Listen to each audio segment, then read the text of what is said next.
Ça est l'éternel. On parle du Saint-Esprit. Et nous savons qu'il y a un seul esprit qui soit saint. Amen. Amen. Amen. Ce n'est pas l'esprit du Fils. Écoutez-moi bien. Amen. Quand vous croyez, vous avez l'esprit du Fils. Amen. Amen. Mais maintenant, si c'est l'esprit du Père. Parce qu'il faut recevoir le Père en personne. Amen. Amen. Saul sur le chemin de Damas est un homme sincère. Parce qu'il croyait servir Dieu. Il était sérieux dans ce qu'il faisait. Le voilà sur le chemin de Damas. Il fait une rencontre des plus étranges. Est-ce que nous sommes ensemble? La Bible nous dit clairement, l'homme là, avec quoi il est là? Cependant, Saul respirait encore la menace et le meurtre. Voilà. Il avait encore tout ça en lui. Quand cette lumière vient à lui, qu'est-ce qui se passe? Ça le renverse d'abord. Il tombe d'abord en terre. Est-ce que c'est avec moi? Il tombe d'abord en terre. Parce que tu ne peux pas rencontrer Dieu, tu restes debout sur tes pieds. Tu ne peux pas rencontrer Dieu, tu restes le même homme. Jamais. Quand cela faisait, il est tombé. La Bible dit que les hommes qui étaient avec lui ont vu la lumière. Ils ont écouté la voix qui parlait à Saul. Mais ils ne voyaient personne. Amen. Personne. C'était une relation personnelle entre Saul et son mystérieux homme. Parce que Saul n'a pas seulement écouté la voix. Il a vu la voix qui lui parlait. Amen. Est-ce que nous sommes ensemble? Il a vu la voix qui lui parlait. Saul, pourquoi me persécutes-tu? Écoutez le langage. Qui es-tu, Seigneur? Qui a dit à Saul que c'est le Seigneur qui lui parlait? Parce que s'il écoutait seulement la voix, il y a trop de voix. Avant ça, il n'avait jamais écouté la voix. Il n'avait jamais écouté la voix de Dieu. Comment il a su que c'est le Seigneur? Parce qu'il a vu. Il a rencontré. Mais qui es-tu, Seigneur? Oh my. Voilà Saul dans sa conférence. Dieu l'a appelé. Viens encore autour de l'affaire que tu fais là. Tu es en train de vouloir me servir. Mais en dehors de ma volonté. Est-ce que nous sommes ensemble, frère? Tu es en train de me servir. En dehors de mon plan. Mais parce que moi, l'Éternel, je t'aime. Je ne veux pas te faire continuer. Dieu avait programmé rencontrer Saul là-bas au milieu du chemin entre Damas et Jérusalem. Ayant déjà parcouru ces 50 kilomètres, Dieu l'a rencontré au milieu. Oh frère, qu'est-ce qui se passe? Quand il a rencontré et qu'il l'a vu, oh, je suis Jésus. Jésus. Ce n'est pas Jésus de Nazareth. Alléluia. Il ne s'agissait pas de Jésus de Nazareth. Jésus de Nazareth n'avait plus rien à faire.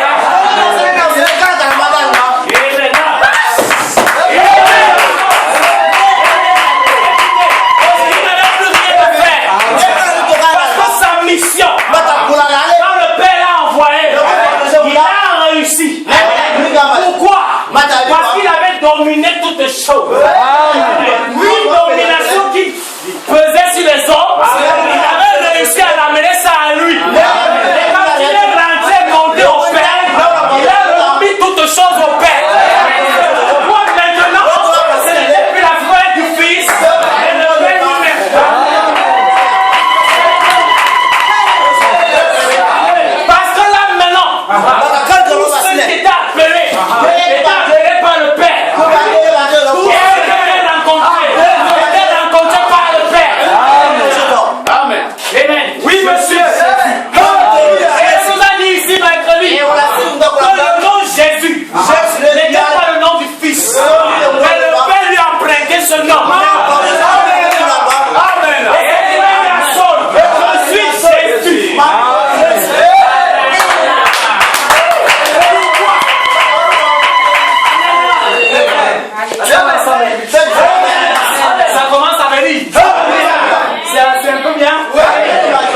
choses devaient se passer.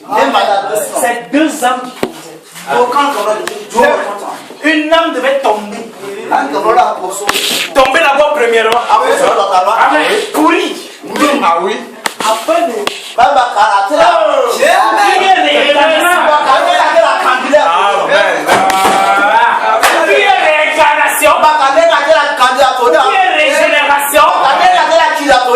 Changement de dispensation.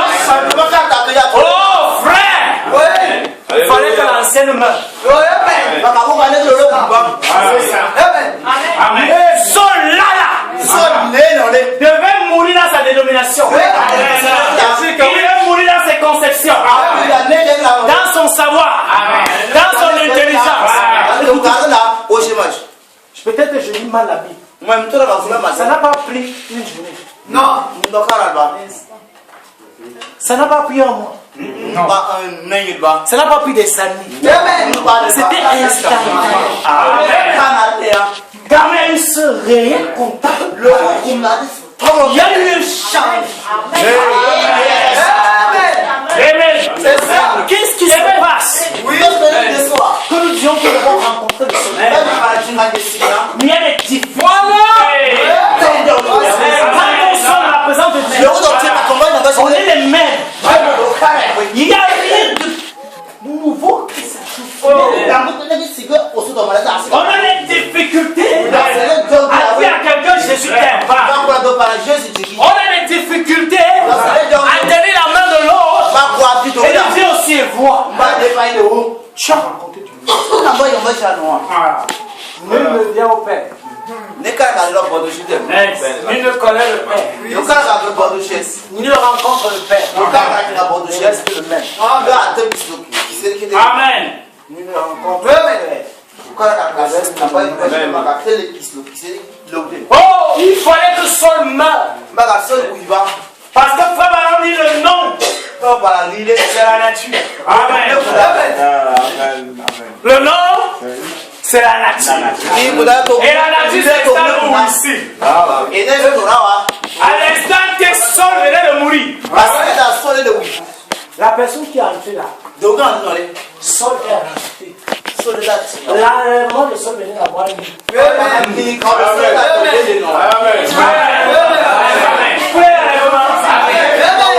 vient qu'enlever ce qui est déjà enlevé. Saul a été enlevé. Celui qui est sorti de cette lumière n'était pas Saul. C'était le Jésus persécuté. Parce qu'une telle conviction, un homme ne pouvait pas l'accomplir. Et une telle conviction, un homme ne pouvait pas l'accomplir. Aucun homme sur terre n'a les capacités d'accomplir une mission comme ça. Aucun homme. Il fallait un changement total. Il fallait qu'un descende de notre monde. Et il a rencontré celui qui s'est levé de sa couche. C'était une nouvelle semence. C'était Jésus lui-même. C'est-à-dire le Père. Le Père. Amen. Et comme il aime suivre ses lois, il a commencé à œuvrer directement. Voilà. Il le demande. Je ne brûle pas mes lois. Néanmoins, continue ta marche. Amen. Va là-bas. On te dira ce que tu vas faire. Écoutez le langage. Il dit, oh Seigneur, que dois-je faire? Amen. On revient à Pierre. Ayant prêché, ils eurent le cœur vivement. Il posait la question. Oh mon frère, que faut-il? Parce que quelque chose venait de se réveiller. Ne pouvez pas les laisser indifférents. Pourquoi chrétien? Vous finissez d'écouter la parole. Vous sortez dans les mains. C'est votre matrice est fermée. Vous ne laissez pas la puissance de la parole descendre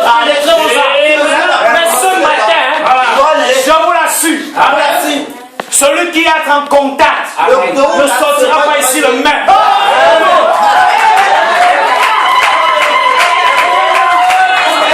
Amen. Quand Dieu envoie un réveil, ce n'est pas pour ajouter de nouveaux membres à l'église. Ce n'est pas pour convertir les nouveaux et convertis. Il vient réveiller les convertis. Le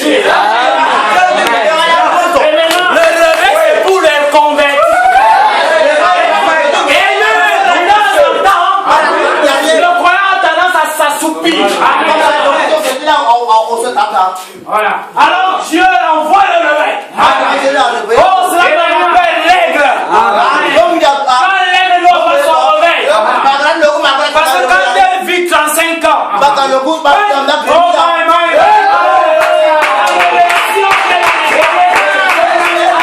Amen. Devient pourri. Pense à ça. Il faut une nouvelle révélation. C'est quoi une révélation? Des générations. Nous avons résurrection. Amen. Alors, qu'est-ce qu'elle fait? C'est pourquoi mon thème, c'est le réveil dans l'unité profonde. Le réveil dans l'unité profonde. Qu'est-ce que l'aigle fait? Elle cherche à monter plus haut.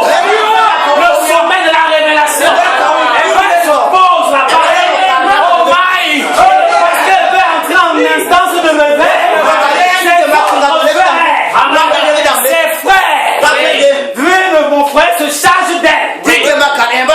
En ce moment, la parole dit que celui qui est faible, je suis fort. Et non parce qu'il est fort, mais parce que ses frères autour de lui font de lui fort. Et la Bible dit également que le fort soutient le faible. Quand elle monte là-bas, écoutez-moi bien, ce n'est pas quelqu'un qui la dépouille. Ce n'est pas quelqu'un d'autre. C'est elle-même. Elle s'inflige les douleurs. Parce que quand la main doit avoir son réveil, ce n'est pas une force extérieure. Ce n'est pas une force extérieure. Parce qu'aucun homme ne peut entrer dans les profondeurs de la mer. Et la main se nettoyer. De l'intérieur de la Dieu a quelque chose pour vous ce matin. Je vous l'assure.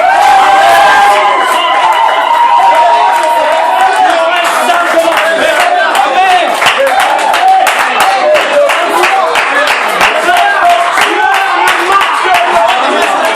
Il en marre. Il voit son église. Amen.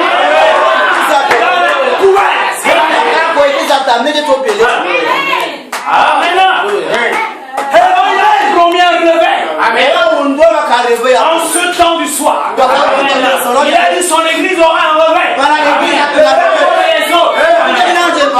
Les hommes peuvent crier Seigneur, envoie le réveil. Seigneur, envoie le réveil. Mais tant que les convictions ne sont pas réunies, il n'y aura jamais le réveil. Il réveille l'épouse.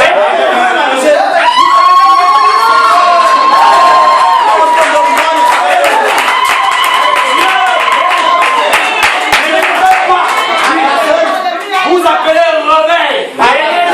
Ça produit le réveil. Et parce que ce qui doit se passer en vous doit être cette source d'attraction. Les gens ne doivent pas courir à venir ici. Il y a un miracle. C'est faux. Les gens n'ont pas couru ici parce qu'on a délivré quelqu'un. C'est faux. Les gens doivent venir ici parce qu'ils ont vu Dieu.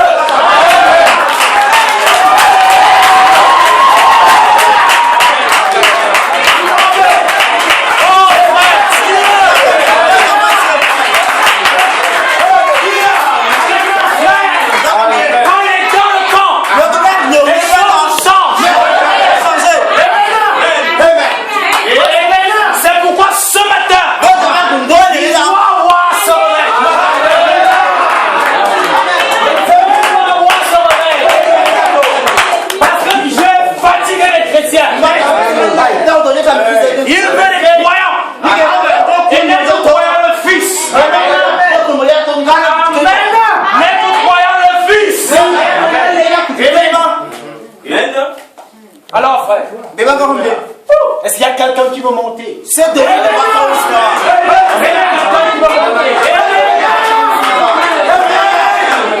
regarde toi-même ta condition de vie. C'est de la puanteur. Amen. Amen. Toi-même, tu es conscient que ça ne te plaît pas à toi-même. C'est la preuve que ça ne plaît pas à Dieu. Parce que si tu veux que ton âme soit ravivée, soit régénérée, il faut que ce qui est tout et en elle-même doit pourrir. Pour que la vie qui est cachée puisse voir le soleil.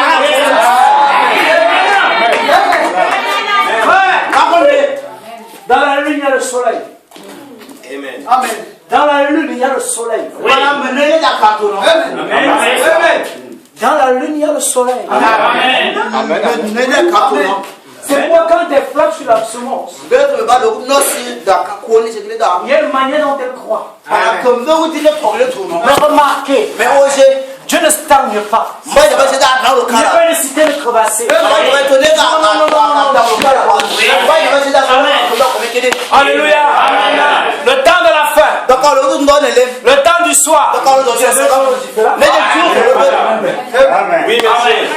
Le temps du soir commençait depuis Jésus. Autant le frère, maintenant on parle du temps de la fin. Où toute chose prend fin. Vous remarquez même naturellement. Un film commence avec ce bon vers la fin. Le grand suspense est à la fin. Le grand suspense du film c'est à la fin.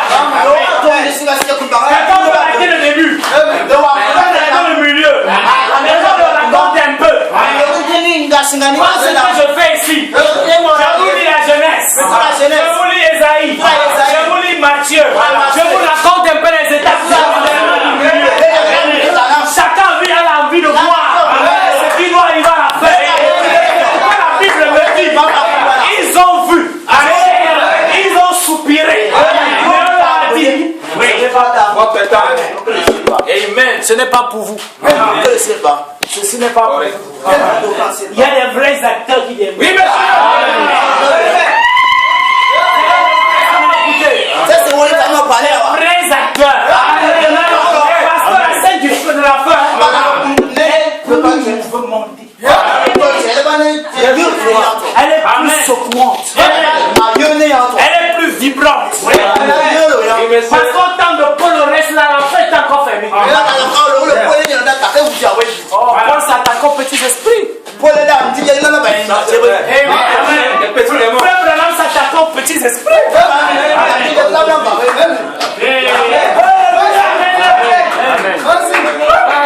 Amen. Amen. Ouais, frère. La Bible dit le capuchon de l'enfer aussi. Amen.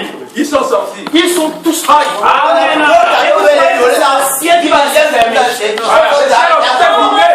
C'est le ciel qui va rester fermé. Quand l'enfer s'ouvre et le ciel se ferme.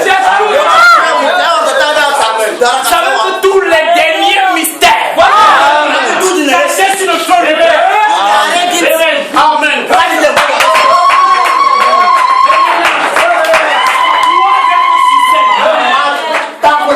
Parce que nous sommes en train de jouer la phase finale.